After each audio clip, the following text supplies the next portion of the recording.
జనసేన అధినేత పవన్ కళ్యాణ్ రేపు తిరుమల వెళ్ళనున్నారు.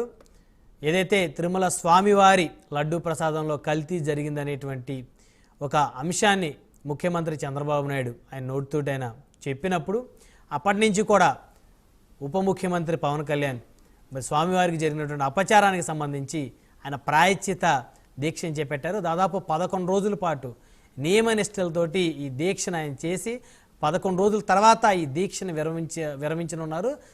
తిరుమల వెంకటేశ్వర స్వామివారిని దర్శించుకొని సో ఆ క్రమంలో భాగంగానే ఆయన రేపు తిరుమల చేరుకోనున్నారు. సో మొత్తం ఏంటి రాజు, ఎప్పుడు వస్తారు తిరుమల పవన్ కళ్యాణ్ గారు, ఏ టైంకి?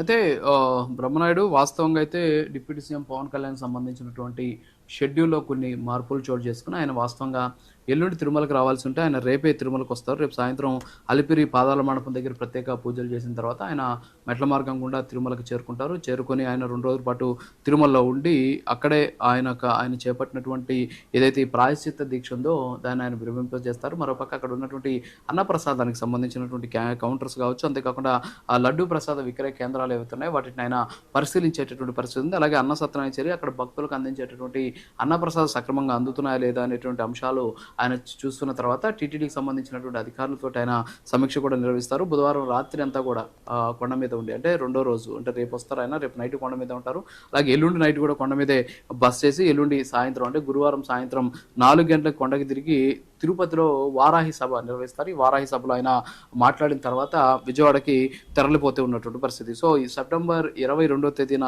ఆయన ఈ ప్రాయశ్చిత్త దీక్ష చేసుకున్నారు. 11 రోజుల్లో పూర్తయిన తర్వాత ఆయన ఈ దీక్షని విరమించాల్సినటువంటి పరిస్థితి కనిపిస్తుంది. అయితే ఇక్కడ కొన్ని అంశాలు మనం ఖచ్చితంగా డిస్కస్ చేయాల్సినటువంటి పరిస్థితి ఉంది. కరెక్ట్గా 2014 అంటే 10 ఏళ్ల క్రితం ఇదే పవన్ కళ్యాణ్ మనం చూసాం.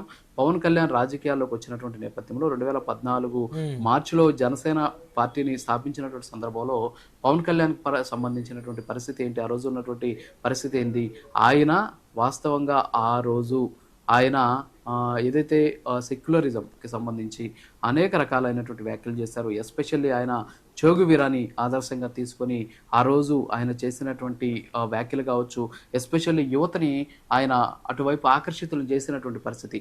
ఎందుకు చోగువీరాని ఆయన తీసుకున్నారంటే ఎక్కడ కష్టం వస్తుందో, ఎక్కడ పీడిత బాధిత వర్గాలు ఉంటాయో వాళ్ళందరికీ కూడా న్యాయం చేయాలి అంటే ఖచ్చితంగా ప్రశ్నిస్తేనే న్యాయం జరుగుతుంది అనేటటువంటి ఒక సిద్ధాంతాన్ని ఆయన ఆ రోజు ఎంచుకున్నారు. అందుకే చోగువీరాని ఆయన ఆదర్శంగా తీసుకున్నటువంటి పరిస్థితి. చోగువీరా ఎందుకు ఆదర్శంగా తీసుకున్నారంటే ఆయన దేశం కాకపోయినా ఇతర 2 దేశాల్లో ఆయన క్యూబా కావచ్చు, అంతేకాకుండా లెబనాన్, ఈ 2 చోట్ల కూడా ఆయన గతంలో అప్పట్లో ఆయన యుద్ధం చేసి క్యూబాకు ఒక మంత్రిగా కూడా ఆయన పనిచేసినటువంటి పరిస్థితి. సో ఆ విధంగా ఆ దేశాల్లో జరుగుతూ ఉన్నటువంటి పోరాటాలు కూడా మద్దతు పలికినటువంటి వ్యక్తి చోగువీరా. మరి ఆయన ఆదర్శంగా తీసుకున్నటువంటి వ్యక్తి ఆ రోజు విప్లవ పోరాటానికి జై కొట్టినటువంటి పవన్ కళ్యాణ్ ఈరోజు సనాతన ధర్మం వైపు మళ్ళడాన్ని బట్టి చూస్తుంటే చాలామంది అనేక విమర్శలు చేస్తున్నారు. చాలామంది అనేక రకాలుగా ఆయన మాట్లాడుతూ ఉన్నటువంటి పరిస్థితి. ఇక్కడ మారింది పవన్ కళ్యాణ్ కాదు, మారింది పవన్ కళ్యాణ్కి సంబంధించినటువంటి ఆలోచన విధానం కాదు. పవన్ కళ్యాణ్ గారు ఒకటే ఆయన సిద్ధాంతం, ఎక్కడ సమస్య ఉంటే అక్కడ ప్రశ్నించడం ఆయనకి తెలిసినటువంటి నిజం. సో ఈరోజు లడ్డూ వ్యవహారంలో కూడా హిందూ మతంకి జరుగుతూ ఉన్నటువంటి అంశం ఏదైతే ఉందో దాన్ని మాత్రం ఆయన ప్రశ్నిస్తున్నారు. ఆయన ప్రశ్నించేటటువంటి తత్వం మారింది ఇక్కడ. అప్పట్లో ఆయన ఆ రోజు ఆయన ప్రతిపక్షంలో పాత్ర పోషించారు. ప్రతిపక్ష పాత్ర పోషించినటువంటి సందర్భంలో ఆయన చేసినటువంటి పోరాటం ఆ రోజు కరెక్ట్. కానీ ఈరోజు ఆయన చేస్తూ ఉన్నటువంటి పోరాటం ఈ రోజు కూడా కరెక్ట్. ఎందుకంటే ఆయన అధికారంలో ఉన్నప్పటికీ కూడా ఒక పక్క సిట్టు ద్వారా విచారణ జరుగుతుంది, మరోపక్క చేసినటువంటి ప్రాయశ్చిత్త దీక్ష చేసేటటువంటి పరిస్థితి. ఎందుకంటే ఎవరైతే మేజర్ పీపుల్, ఎవరైతే ఎక్కువ శాతం మంది ప్రజలు బాధింపబడతారో ఆ సమస్యను పరిష్కరించడం కోసం ఎవరైతే ఆ సమస్యను పరిష్కరించే దశగా అడుగులు వేస్తారో వాళ్ళనే నాయకుడు అంటారు. సో ఈరోజు పవన్ కళ్యాణ్ అదే పరిస్థితి చేస్తున్నారు. మెజారిటీ పీపుల్ అంటే హిందువులకు సంబంధించినటువంటి మనోభావాలు దెబ్బతినేటటువంటి క్రమంలో ఈరోజు లడ్డూకు సంబంధించినటువంటి వ్యవహారం జరగడం, దీని పట్ల విచారణ జరిపి దోషులను శిక్షించాలి, వాస్తవాలు వెలుగు చూడాలి అనేటటువంటి అంశంతో ఆయన ప్రాయశ్చిత్త దీక్ష చేస్తూ ఉన్నటువంటి పరిస్థితి.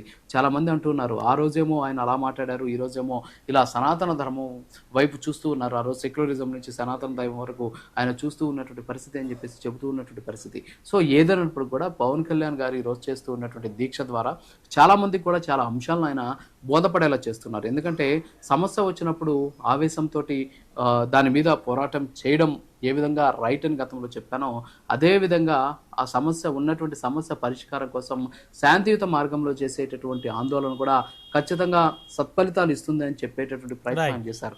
ఈరోజు పవన్ కళ్యాణ్ గారు 2 ముఖాలు మనం చూస్తున్నాం. ఆ రోజేమో ఆయన చేగువీరలాగా ఆయన చేశారు. ఈరోజు సనాతన ధర్మానికి ఒక వ్యవస్థాపకుడిలాగా ఆయన చేస్తూ ఉన్నటువంటి పోరాటం ఏదైతే ఉందో, ఇది కేవలం మన రాష్ట్రమే కాదు, యావత్ భారతదేశ వ్యాప్తంగా ఉన్నటువంటి హిందూ సంఘాలు కావచ్చు, హైందవులు కావచ్చు, అంతేకాకుండా హిందూ మతానికి సంబంధించినటువంటి చాలా మంది ప్రముఖులు వేణోల్లా కొనియాడుతూ ఉన్నటువంటి పరిస్థితి కనిపిస్తుంది. రాజు, మరొక అంశం చూద్దాం. సాహిత్య